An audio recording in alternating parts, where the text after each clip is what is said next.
va a continuar Laura Lick, que es doctora en educación por el programa universitario integrado por la Universidad Nacional de Lanús, la Universidad Nacional de 3 de Febrero y la Universidad Nacional de San Martín. Y la exposición se llama Los jesuitas en la historia de la educación, una reflexión en torno a la recepción jesuítica en los sistemas de instrucción pública. Bien, bueno, muchas gracias por la invitación. Mi trabajo tiene continuidad con el de Alejandro. Nosotros trabajamos en el grupo de investigación de historia de la educación, y una de las grandes preocupaciones que tenemos quienes investigamos desde el gobierno de la educación son aquellas cuestiones que tienen que ver con la creación y la constitución de los sistemas educativos, en particular el sistema educativo argentino. Mis trabajos anteriores versan sobre el estudio de la educación común, ¿no? La educación primaria. ¿Quién gobierna? Mi pregunta es ¿quién gobierna la educación? ¿Desde qué supuestos? Etcétera. Y un recorrido que venimos haciendo hace tiempo, sobre todo desde el ISER, que es el Instituto Superior de Estudios Religiosos, nos muestra que mucho que tiene que ver con la educación religiosa y con la función religiosa de la educación está dejado de lado. Y entendemos que tiene que ver con el proceso de laicización del Estado, vale decir, esta cuestión de la escisión entre Estado e Iglesia, y que en este proceso que va desde claramente la década del 80, pero que en el 900 se termina de concretar, advertimos ciertas operaciones desde la dirigencia de su tiempo que muestran ocultamientos o intentos de correr de foco todo lo que tiene que ver con la importancia y la relevancia que ha tenido la educación religiosa a lo largo del tiempo. Y esta es un poco la idea de los jesuitas. Cuando me invitan, recordé que conocía de los jesuitas, y una de las investigaciones que conocía de los jesuitas era a través de Durkheim, que desde una perspectiva muy crítica habla de los jesuitas y de su responsabilidad respecto del nacionalismo francés. Así que en esta presentación titulada así, esta reflexión les voy a invitar con una hipótesis demasiado arriesgada, muy arriesgada, que tiene que ver con que ese legado de alguna manera fue ocultado deliberadamente, o hubo intentos, porque no fue del todo ocultado, pero hubo intentos desde la dirigencia finisecular y sobre todo de esta dirigencia que se va a dar en el 900, del ocultamiento de todo lo que es la herencia jesuítica en el sistema de instrucción pública argentino a través de procesos muy interesantes. Bien, para hacer esto hay que probarlo, porque hay que decir, bueno, está bien, si fue ocultado, ¿cómo fue ocultado? ¿Quiénes fueron quienes hicieron esto? ¿Por qué motivo? El motivo obviamente, ya un poco lo expliqué por el contexto, pero a través de qué resortes. Bueno, una intuición tenía que ver con que todos los que hablan de educación desde el 1900 en adelante, las autoridades, ¿no?, que hablan de educación desde ahí en adelante, invocan como referente o como antecedente del sistema de instrucción pública en Argentina el método lancasteriano.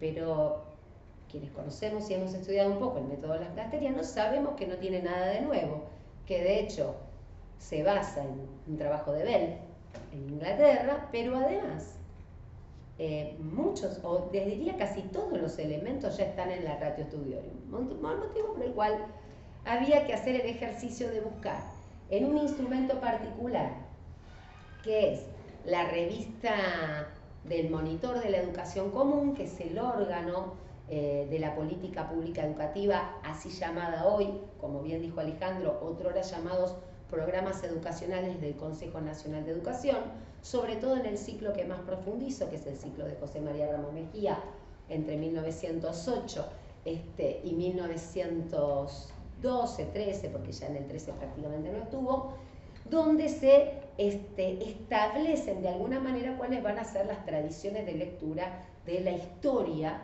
de este sistema educativo. Traigo a Durkheim por esto que había dicho recién y además porque son más o menos contemporáneos de Ramos Mejía, aunque Ramos Mejía básicamente lo ignora en sus citas, aunque creo que alguna evidencia de que algo ha leído hay.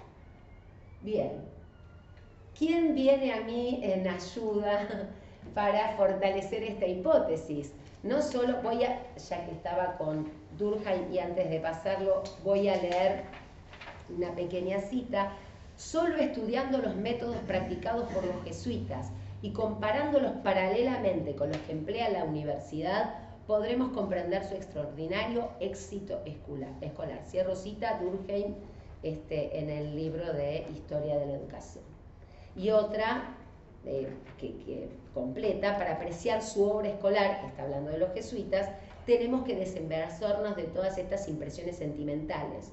Lo conseguiremos si tenemos en cuenta que todos los nombres importantes de los siglos XVII y XVIII fueron alumnos de los jesuitas, que, de forma general, la enseñanza de los jesuitas ha contribuido en su mayor parte a formar nuestro talante nacional, que venía criticando, quiero aclarar, a darle las características distintivas que presenta en la época de su plena madurez. Cierro cita.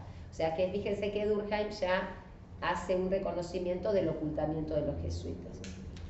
Pero viene el padre Furlón a darme una mano enorme en este sentido y dice: bueno o deficiente, satisfactorio o no, la educación jesuítica, la única que hubo en el Río de la Plata, Tucumán y Paraguay desde los primeros tiempos de la conquista hasta fines del siglo XVIII, se podrán tal vez criticar los métodos, condenar los procedimientos, hallar fallas en los programas, en los textos, en las enseñanzas. Pero la historia imparcial tendrá siempre que reconocer que cabe a la Compañía de Jesús y solamente a ella haber abierto escuelas en todos nuestros centros de población, haber fundado colegios en todas las ciudades del antiguo virreinato y haber erigido en el corazón geográfico del mismo una universidad que desde principios del siglo XVII hasta fines del siglo XVIII pudo competir con los mejores centros culturales del viejo mundo. Cierro cita del padre.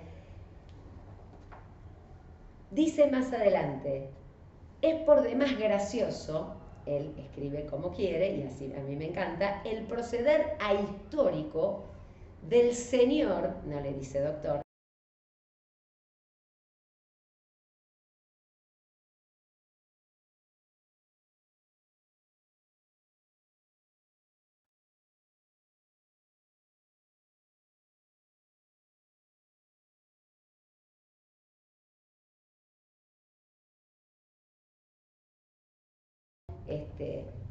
del texto de referencia. Bien. La teoría entonces, o las hipótesis son entonces, o los enunciados son entonces, hay un ocultamiento deliberado de los jesuitas y de su tradición respecto de la continuidad o de los orígenes pedagógicos de la tradición en Argentina. Esto podríamos decir, sí, es así. Bien, es una afirmación. Ahora hay que probarlo.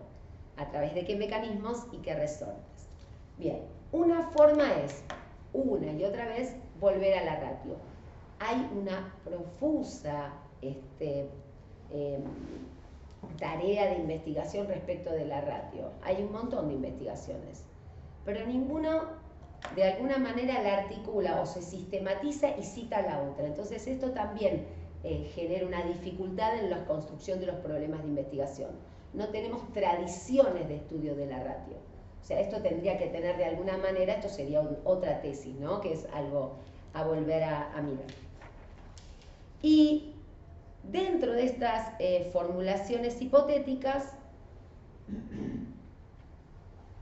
aparece la invocación entonces de la dirigencia, pero sobre todo estuve revisando los volúmenes más o menos entre el 89 y 1920, que le puse en el recorte, esto lo pongo en el buscador, no quise tampoco un gran estudio, y la mayoría de los trabajos que invoca a los orígenes de la historia de la educación en Argentina se fundan en el método lancasteriano. El método lancasteriano que tiene que ver con esta cuestión de el tratamiento de una cierta cantidad a bajo costo, una cierta cantidad de estudiantes a bajo costo. Esto es algo que es propio de los estados. Necesitamos, como bien decía Alejandro, no es que estuvimos ensayando, pero trabajamos los mismos objetos de estudio, ¿no? El Estado requiere, a través de la vía educativa, por la función política de la educación, instaurar esa ideología para la reproducción ideológica de ese mismo sistema educativo, que el sistema educativo le provee. O sea, las funciones de la educación son un montón, ¿no? Podemos decir, hay una función política, mi trabajo dice, hay que ver si ustedes le creen, que existió y existe aún una función patriótica de la educación, construida en este periodo que les refiero, una función económica, esta cuestión de la función para el trabajo, pero el Estado no pudo hacer otra cosa que a la función religiosa sacarle, ¿no? Sacarle a esa estructura, sacarle los contenidos religiosos y volcarle los contenidos patrióticos. Y en eso, bueno, remitiré a los futuros trabajos. Bien, ahora evidencias en el sentido de la búsqueda como para cerrar. Saturnino Segurola, los que estudiamos educación, historia de la educación, lo tenemos rastreado, aparece como en todos los gobiernos, acomodaticio diría nuestro amigo Ariel Eiris, pero no lo era un sujeto de Estado que permanecía, refiere que el método del señor Lancaster de la secta de los cuáqueros, es hermoso como de alguna manera, de todas formas, dice, bueno, pero es religioso, entonces ¿cómo lo descalifico diciendo que es una secta? La secta de los cuáqueros en el año abrió una escuela, dice arrabal para los niños, que ofrecía, ¿no?, a poco costo una posibilidad. De ahí en adelante hay un montón de invocaciones del resto de los pedagogos o de, por ejemplo, hay trabajos de Lugones, hay trabajos de otros pedagogos reconocidos de la época que remiten como origen a Torres en Argentina y al método Lancaster como aquel que más apropiado para poder multiplicar las escuelas en la nación. Y en este sentido, creo que la hipótesis por acá la tenía un poquito más acomodada, remite y enfoca la cuestión en tratar de hacer un acervo documental que pueda probar de qué manera se ha producido el ocultamiento. La reivindicación de los jesuitas suele aparecer muy escasamente en algunos renglones, está en el manual de Solari para el que fue reeditado a lo largo del tiempo para la formación de los maestros, está en Manganiello nombrado, pero no está desarrollado. ¿Por qué? Porque si lo desarrollan, el mismo estudio de la ratio junto con las pedagogías posteriores ignacianas muestran cómo son la estructura prácticamente término a término de las definiciones del sistema educativo argentino. Y ahí cerré.